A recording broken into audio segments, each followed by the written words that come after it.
Welcome to the first viewing of the rubric component to the assignment studio.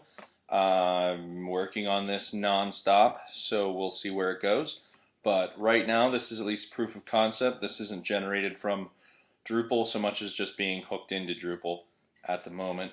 So none of this stuff is database driven. It's just kind of here, proof of concept, trying to get it working. Laid out the way I want it with all the CSS and everything else before it actually gets hooked in. The information architecture backend database design is all done to account for these kinds of things that you'll see. So here we go. These are just design directions at the moment, at least. There's going to be a edit, add, and delete mode so that you can quickly remove, add, or edit any element. So you're going to put yourself in that context. So there'll be a little menu to say, what operation you're currently doing, and then you'll be able to do things like this and do it very quickly. You can see that there's these little icons everywhere.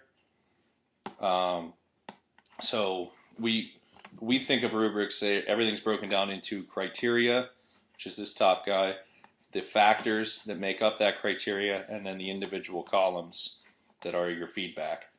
So something that we're trying to expand upon from the previous version of the rubric tool that we have in-house is the ability to give a lot more detail in terms of what you're telling the students that you gave them a grade for. So here we have info. So you can see this matches to change the title. If I want, I can double click this. Details in here, enter. And now I've changed the information here. So you can see you could give a description pretty easily as to, it says description, click here for more details. Same with the factors. I don't have it hooked up, but they'll work the same way where you can edit the text and it will save on the fly. So this is also, you can see there's a little comment bubble here. This is going to allow for much more detailed feedback than was able to be given previously. So you could click that and see this is the feedback that's associated with this column, and you could you're going to be able to say this is what my canned response is for each one of these. Should you have one, it's optional, obviously, but then you'll be able to change it. So as if you think of this as the development area where you're building your rubrics, and then when you're actually grading or assessing some work, it's going to look very similar to this, but then instead of you click this and you see this feedback, and okay, well, I'm going to give the student this grade or this column for factor 1.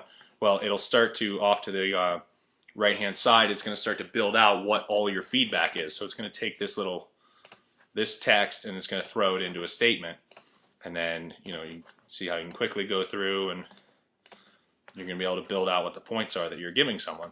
Well, it's also going to build out a little narrative based on all of these little tiny comment bubbles. So it's going to give you that pre-populated, generated feedback, but then you can always go and edit it. So it's going to be completely modifiable. And you can either do it through, you'll either be able to do it through here, or you can edit the final result if should you choose. So we were finding a lot of and you can see this goes up to, you can have up to 8 columns at the moment. I don't see a need to go further than that, just because it's going to get a little crowded, and that should probably be broken out in other ways.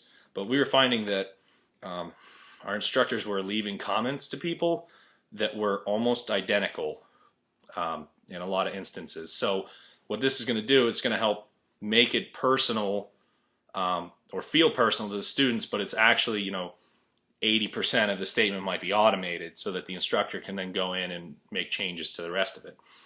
So you can see, this is still highly in development, but working on the selection aspect. This has been a lot of CSS and properly structured HTML to get this stuff to work. But you will be able to add as many criteria as you want, be able to delete things, and all kinds of good stuff, which I'll be talking about more in the coming days, weeks, hopefully.